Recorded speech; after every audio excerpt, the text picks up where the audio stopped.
Mən şəhidəm, ölməmişəm, şəhidliyə uzanmışam, yerim cənnət. Nə olsun ki, cismim göçüb bu dünyadan. Nə qədər ki var bu millət, nə qədər ki var bu dövlət. Desə ki, xalq şəhidlə qoyulmuşam. Demək unudulmamışam, demək hələ yaşayıram. Mən şəhidəm, ölməmişəm. Qarabağın dərbarında kişi olub açıram. Mən şəhidəm, ölməmişəm. Günəş işığın vətənində sabahlı paylaşıq seçəm. Mən şəhidəm, ölməmişəm. Şəhidlər olmaz axı, ölməmişəm, yaşayıram. Dönüb vətən torpağına qarışmışam. Sarılaraq bayrağına qarışmışam. Mən şəhidəm, ölməmişəm. Şeirlərdə, qəzəllərdə yaşayıram. Rəsmlərdə, filmlərdə, əsərlərdə yaşayıram. Xalqımın qəhrəmanı, heç zaman unudulmuram.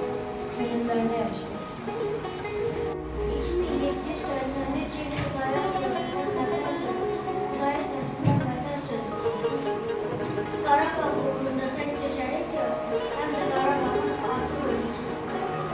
2783 il Aydın sınavlarında, Açıq Aydın sayəsində Ağlamazaq, Kəlbəcər Ağlamazaq nasıl?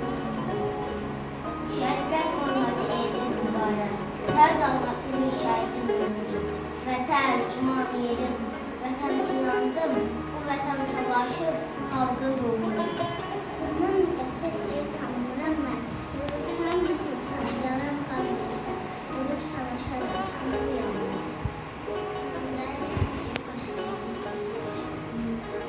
Can verib, daşan tanrılar, indi ölümdən nərdəsin, təndə canlılar. Bizə haqqımızı halal edin. Sizdən hər addımı izi vətəndir. 2783 şəhid, 1295 yaralı igid, yüzlərlə qəhrəman qazi vətən. Bir şəhid haqqını helal et bizə, qalıb ömrümüzü borclu yükünə. Qoymadı xalq düşər qeyrətimizə, tanrı bərəkətlə qurban vətənə. Düşmən əmədinin südündə qanındadır. Məğlubiyyət qürurun sənin soyundadır. Ali Başkanın yanında, iki dərtəş görüşür. Dünya hərb meydanında, bir əskər Qədim tariximizdə varlığı vardır zəmanətçiliyin. Ululardan bugünə yurdumuz əmanətdir.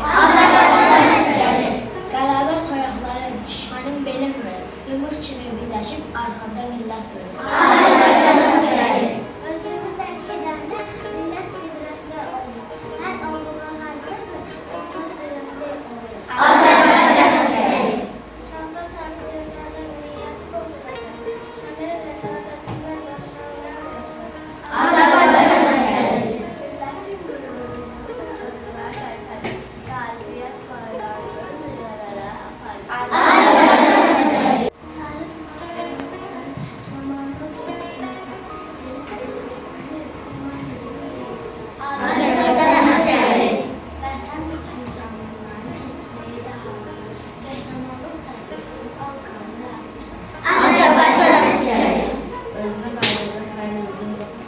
Yükselen bayrağımız zirveden doğudan.